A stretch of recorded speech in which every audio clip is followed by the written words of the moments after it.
I watched my grandkids grow up through a fence because my son-in-law said I was too poor to be around them. My daughter just sat there, arms folded. I baked a cake for my grandson's birthday and was told, trash belongs outside. So I waited. And then I acted. My name is Darlene. I'm 63. I live alone in a one-bedroom place off Saturn Road in Garland, Texas. It's small, but it's clean. I've lived here almost 20 years. I never needed much. I don't have fancy things, but I have what I need. I've worked my whole life. Waitressing mostly. First at a Waffle House when I was 20, then later at Mitchell's Diner on Main. I've served people drunk at 2 a.m., I've listened to regulars cry over pancakes, and I've walked home in the rain more times than I can count. I never asked anyone for anything. I raised my daughter, Rachel, on my own. Her father left us when she was 6. Didn't even leave a note. Just gone one morning. I worked double shifts to pay rent and get her through school. Some days I didn't eat so she could. I remember sewing her prom dress myself because she was too proud to wear a used one from Goodwill. She got into Texas Tech on scholarships and hard work. She was always so smart. I used to think that'd protect her. Then she met Trevor. He was tall, well-dressed, always had his shirt tucked in. You could tell right away he came from money. The way he looked at me that first time. Like I was the gum on the bottom of his shoe. I knew what he thought. He didn't say it, but I could feel it. I wasn't good enough. Still, I smiled. I made them dinner. I asked questions. I played nice. Rachel seemed happy and I didn't want to ruin it. But over time, she started changing. She started dressing different. Talking different. Less twang in her voice. More polished. She stopped visiting during holidays and started saying things like, "We're too busy this year." I told myself it was normal. She was growing up. Starting a new life. That's what mothers want for their daughters, right? But I could feel the space between us growing. They got married in a fancy ceremony I could barely afford to attend. I gave them every dollar I had in savings. I remember Trevor opening the envelope and barely glancing at it. "Thanks," he muttered, then set it aside. Rachel didn't say anything. She just smiled like she didn't even notice. They bought a house in Frisco after the wedding. Big. Gated. Beige with fake columns and a 2-car garage. Rachel stopped calling as much. I started hearing about things through the grapevine, a neighbor, a cousin who followed her on Facebook. I was always the last to know. Then they had Lucas. My first grandbaby. I bought balloons, baked cookies, and brought a handmade quilt I'd spent months sewing. It had all these little patches with animals and his name stitched in the center. I showed up at the hospital smiling, shaking with excitement. Trevor saw me before I even got inside the room. "She's not immediate family," he told the nurse. I stood in the hallway holding that quilt while they shut the door in my face. I stayed there for 10 minutes before I turned around and left. I drove home crying so hard I couldn't see the road. I hung the quilt on my wall. It's still there. They never invited me over. Never sent pictures. Never called to say Lucas walked or talked or started school. I tried. I'd bring gifts to the gate, clothes, books, toys. Sometimes cookies. Sometimes just a note. Most of the time no one answered the call box. Sometimes Rachel would pick up and say, "Trevor doesn't like surprises." I'd leave the package at the gate anyway. One time, I spent hours baking a batch of sugar cookies in the shape of dinosaurs.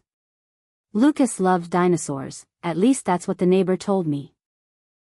Next day, I found the whole container in the trash near the security booth. Untouched. I still tried. Holidays, birthdays, random Tuesdays. I just wanted them to remember I was still here. That I still loved them. One year, I mailed Lucas my old copy of The Velveteen Rabbit. It was the same one I used to read to Rachel. I added a ribbon and wrote him a little note inside, "To Lucas, from Nana. This book made your mommy smile when she was your age." 3 weeks later, I saw it in a thrift store on Garland Road. Same ribbon. Same note. That's when something inside me cracked. But I didn't stop. Not yet. Lucas turned 5 last year.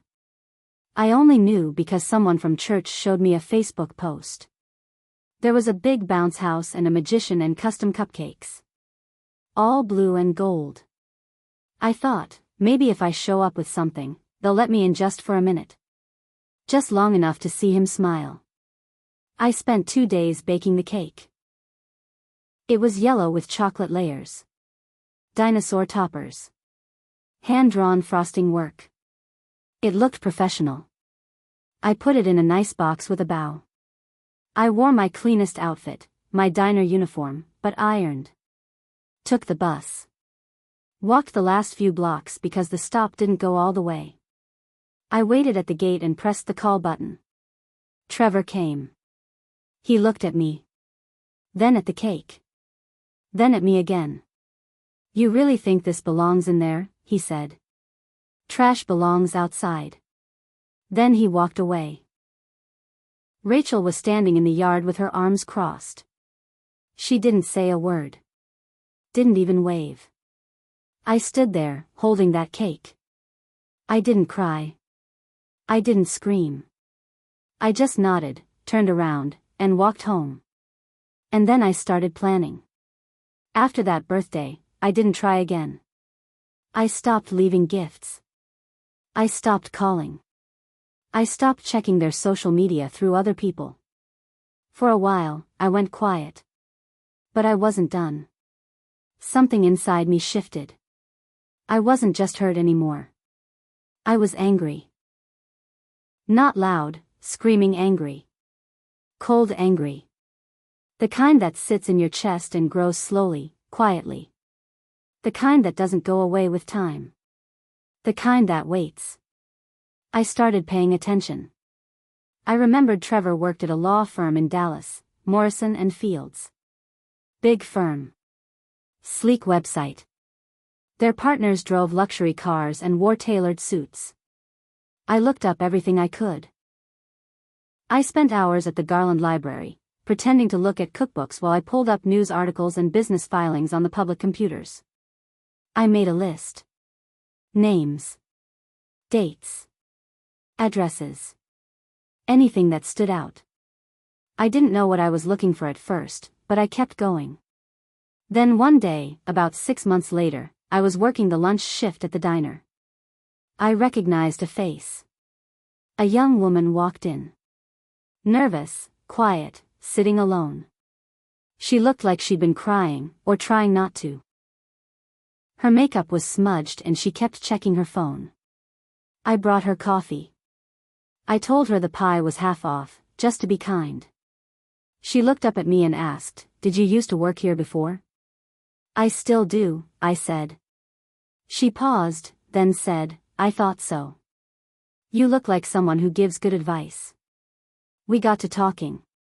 Turns out she'd just quit her job, a paralegal at a firm in Dallas. Morrison and Fields. Her boss? Trevor. She didn't know he was my son-in-law. I didn't tell her. She talked. I listened. She told me he was charming at first. Friendly. Then came the late-night emails. Then the comments. Then the touching. She filed a complaint. HR swept it under the rug. Said she'd misread the tone. She left before it got worse. I kept my voice calm. I asked if she had any proof. She hesitated. Then said, "Yeah. But it wouldn't matter." I told her, gently, it might. We met for coffee 2 more times over the next week. She gave me texts, emails, even a video clip. Said she just wanted someone to know. That's when I knew exactly what I was going to do. I had an old friend, Kenny, who owed me big. 20 years ago, I let him sleep on my couch for a month after his wife kicked him out. These days, Kenny runs a private investigation service. Small-time stuff. Mostly cheating spouses, missing people. He still remembered me. When I told him about Trevor, he said, "You sure you want to open that door?" "I've been outside the door for too long," I said. Kenny did some digging. More women. More NDAs. A quiet settlement from 2 years back. Something involving firm money used for client dinners that didn't check out. I took everything he gave me and put it into a neat little folder. Then I waited for the perfect time. That time came in spring, just before Trevor was supposed to be named senior partner. I made copies of the whole folder and mailed them to Morrison and Field's main office. One for each of the senior partners.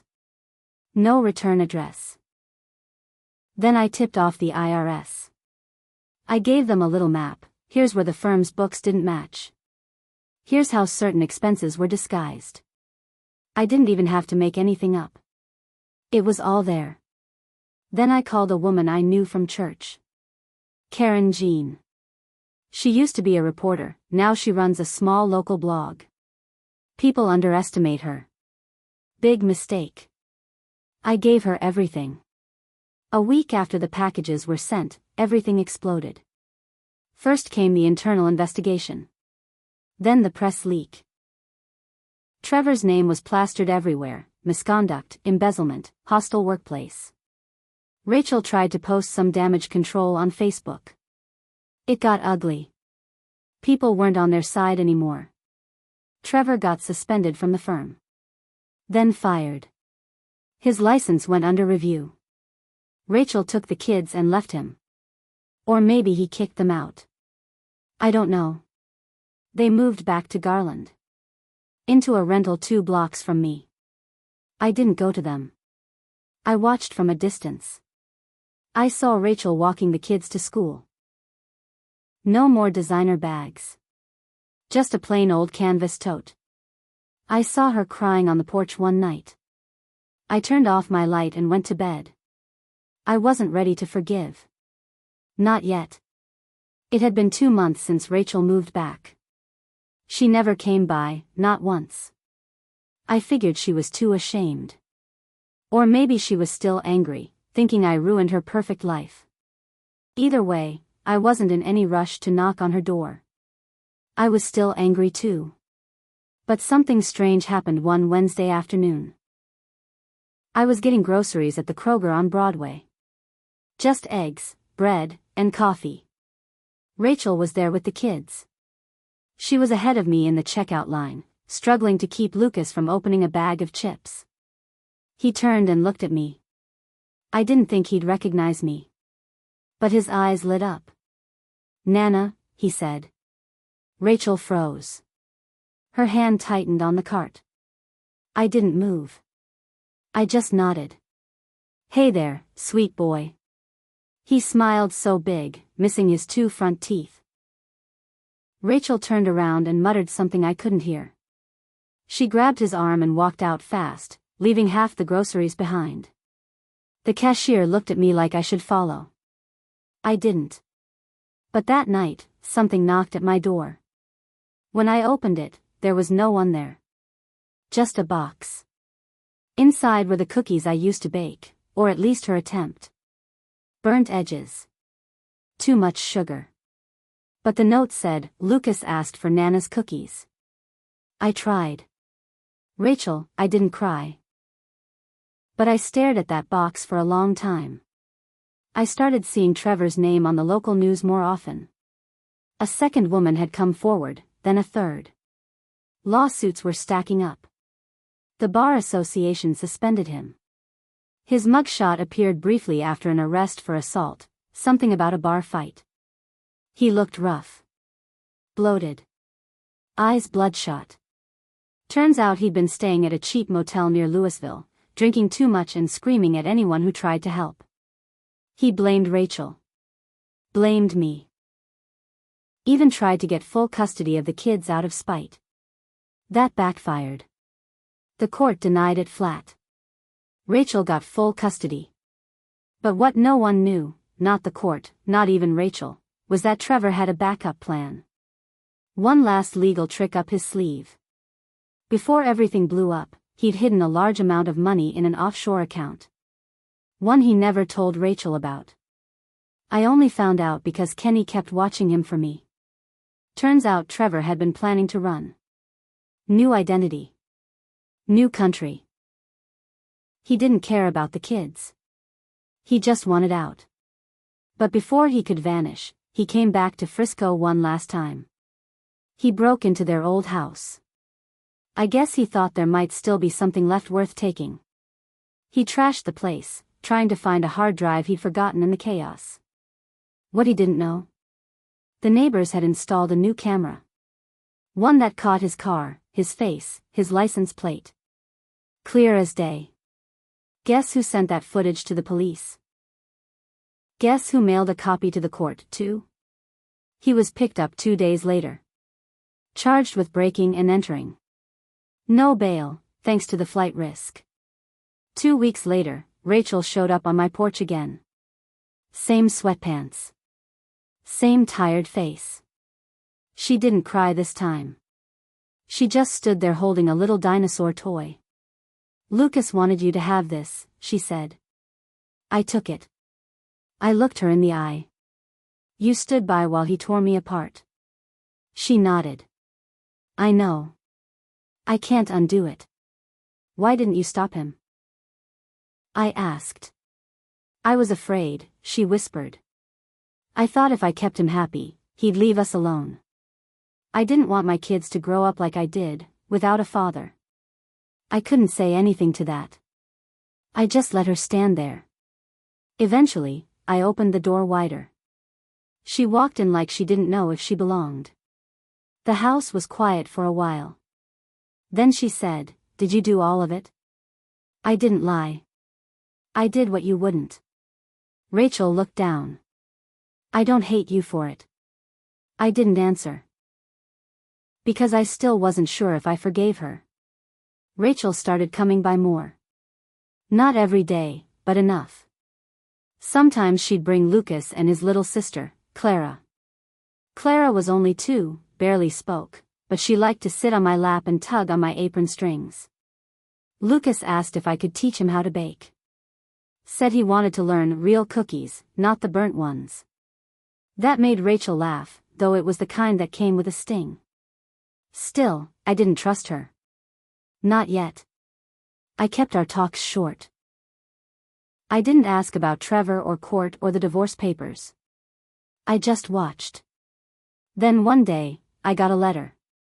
Certified mail. It was from Trevor. It was a lawsuit. He was suing me for defamation, loss of income, and personal sabotage. Said I'd ruined his career. That I owed him 6 figures in damages. I read the whole letter sitting at my kitchen table while a pot of beans boiled over behind me. I didn't panic. I didn't cry. I just picked up the phone and called Kenny.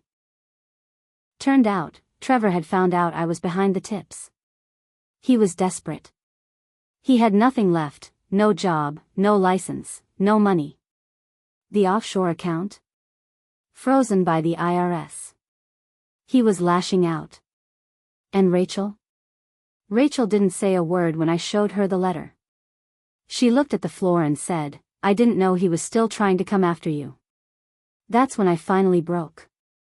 You knew what he was, I said. You knew and you let him treat me like dirt for years. I thought I was protecting my kids. No, you were protecting your life. Your image. You let him shut me out like I was nothing. You let him call me trash in front of Lucas. She didn't fight back. She didn't get defensive. She just sat there on my porch steps and nodded. You're right, she said. I did. Then she looked up at me. What do I have to do to fix it? I stared at her for a long time. Then I told her. We filed a countersuit. See, what Trevor didn't realize was that every piece of information I gave, every tip, every record, was backed up with verified documentation. Public records, witness statements, financial filings. I hadn't defamed him. I just told the truth. Rachel agreed to testify. So did the former paralegal, and 2 other women who came forward after the article. I sat in that courtroom and watched Trevor sweat in his wrinkled suit. His lawyer kept objecting, kept throwing out petty arguments. None of it stuck. When Rachel took the stand, she told the whole story. How he manipulated her, isolated her from her family, controlled every dollar she spent. She admitted she let it happen. The judge listened. He took notes. He asked questions. And in the end, Trevor lost. Not just the case. Everything. He was fined for court costs. His personal accounts were garnished. His name was officially listed on a misconduct registry for legal professionals in Texas. A list that blackballs you from ever working in any legal setting again. And the best part? The judge awarded me damages for emotional distress and legal retaliation. $187,000. That money changed things. I paid off every debt I had. I bought a small house, nothing fancy, just a place with a garden and enough space for a guest room. I started baking again, selling cookies at the farmer's market. People liked them. Some remembered me from the diner. I even started a little baking class at the community center. Lucas comes every Saturday. He calls me Nana like he's always known me. And Rachel? She's still working at the school. She walks Clara to daycare every morning. She doesn't wear jewelry anymore. Doesn't straighten her hair. Doesn't talk in that cold, tight way she used to. She's trying. I see the shame in her eyes sometimes. It comes in waves. But she never asked for my money. Never asked to move in. She's earning her place back, little by little. Do I forgive her? I don't know. But I'm not angry every time I see her face anymore. That's something. As for Trevor.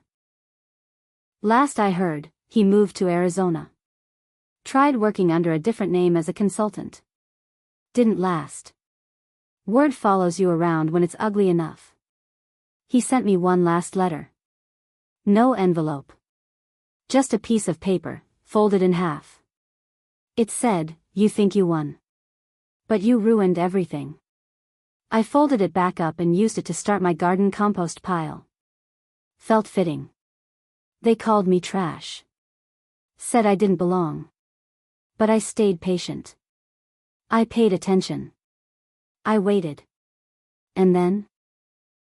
I made sure every single one of them learned, you don't throw people away just because they're poor. You don't treat love like something disposable. And if you do, eventually, someone picks up what you tossed, and uses it to light a fire under your whole life. I didn't just get revenge. I got my family back, the parts worth saving. The rest?